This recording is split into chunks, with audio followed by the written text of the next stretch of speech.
میرا نام ایمن ہے۔ میں اپنے خاندان کی اکلوتی بیٹی تھی۔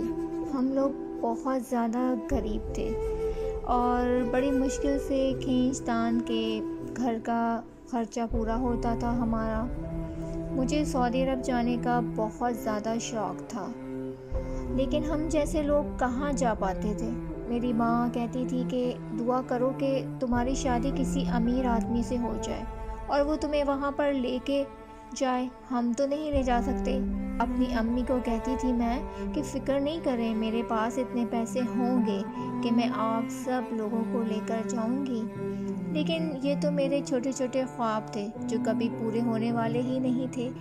ایک دن میں نے شاپنگ مال سے کوئی چیز خریدی۔ میں نے بہت زیادہ محنت کے بعد پیسے جمع کرنے کے بعد وہ چیز خریدی تھی۔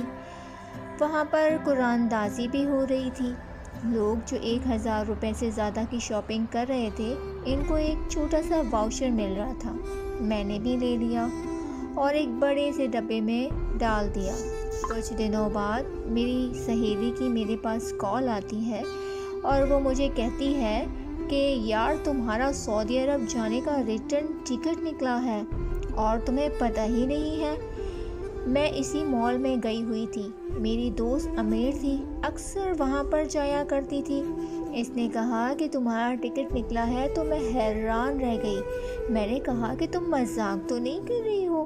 اس نے کہا کہ میں بالکل مذاق نہیں کر رہی ہوں، تمہارا ریٹرن ٹکٹ نکلا ہے اور تم اب سعودی عرب جا سکتی ہو، اور بھی بہت سی لڑکیاں جا رہی ہیں، ان کے ساتھ ہی چلے جاؤ، وہ لوگ خود ہی لے کر جا رہے ہیں، سارا کچھ ان کی طرف سے ہے، کھانا پینا، اور سنا ہے کہ وہاں کے 10,000 روپے کی وہ آپ کو شاپنگ بھی کروائیں گے۔ میں تو خوشی سے نہال ہو گئی۔ میں نے کہا یہ تو بہت بڑی بات ہے، لیکن جب میں نے گھر کی طرف دیکھا تو گھر کے حالات بہت خراب تھے۔ سوچا کہ یہ ٹکٹ بیچ دوں۔ امی نے کہا کہ ٹکٹ کسی اور کو بیچ دیتی ہو تو وہ بدلے میں ہمیں کچھ پیسے ہی دے گا نا۔ میری ماں نے کہا کہ جتنے پیسے وہ تجھے دے گا اتنے پیسے تو تجھے وہاں سے مل رہے ہیں، جا بیٹا تو اپنا خواب پورا کر، یہ تیرا خواب تھا، میں جانتی ہوں تیرے دن رات دعائیں مانگنے کے بعد یہ تیری دعا قبول ہوئی ہے، اور یہ پیسے کریں گے بھی ہم کیا، دال روٹی میں پورے ہو جائیں گے، لیکن تیرا خواب وہیں کا وہیں رہ جائے گا، تو اپنے خواب کو ادھورا نہ چھوڑ۔ میری آنکھوں میں آنسو آ گئے۔ میں نے کہا ہاں میں ضرور جاؤں گی۔ میں جب وہاں پہنچ گئی تو بہت زیادہ خوش تھی۔ ہمارے رہنے کے لیے ہوٹل میں انتظام کیا گیا تھا اور ہمیں یہ بھی بتایا گیا تھا کہ یہاں پر ہمیں ہوٹل اسٹاف کا کورس کروایا جائے گا، اگر ہم لوگ پاس ہو گئے تو ہمیں اسی ہوٹل میں نوکری بھی مل جائے گی، یعنی کہ کیسے ہوٹل میں کام کرنا ہے، لوگوں کو کیسے ڈیل کرنا ہے، کس طرح سے پیش آنا ہے، یہ سارا کورس کروائیں گے اور اس کے بعد ایک ٹیسٹ لیں گے۔ میں زیادہ خوش تھی کہ میں نے سوچ دیا تھا کہ میں بہت اچھے طریقے سے کورس کروں گی اور پاس ہو کر یہیں پر مجھے نوکری بھی مل جائے گی۔ ہوٹل بہت اچھا تھا، ہمارے رہنے کے لیے ایک بڑے کمرے کا انتظام کیا گیا تھا جو کافی لمبا تھا، اس کے اندر بیڈ لگے ہوئے تھے۔ میں تو سمجھ رہی تھی کہ ہاسٹل جیسا انتظام ہوگا، لیکن یہاں پر تو بہت بڑا کمرہ تھا۔ میرے ساتھ 5 لڑکیاں تھیں۔ مجھے لگتا تھا کہ ہمیں ہاسٹل کے حساب سے ہی کھانا پینا بھی دیا جائے گا اور ہماری کلاسز بھی ہوا کریں گی، لیکن جب صبح آنکھ کھلی تو میں حیران رہ گئی۔ کھانے میں اتنا کچھ تھا کہ گنتی میں نہیں آ رہا تھا۔ میں نے کہا یہ ہمیں اتنا اچھا کھانا کیوں کھلا رہے ہیں؟ ہوٹل کافی بڑا تھا، تبھی تو وہ لوگ یہ ورکشاپ کروا رہے تھے، لیکن اتنا بھی بڑا نہیں تھا۔ اتنا زیادہ مزے کا ناشتہ اور ایسی چیزیں جو کبھی سننے میں اور دیکھنے میں نہیں آئی تھیں، آج کھانے کو مل رہی تھیں۔ ہم نے پیٹ بھر کے کھانا کھایا تھا۔ میں تو بہت زیادہ دبلی پتلی تھی، مجھ سے تو زیادہ کھایا بھی نہیں گیا، لیکن تھا کھانا واقعی بہت زیادہ مزیدار۔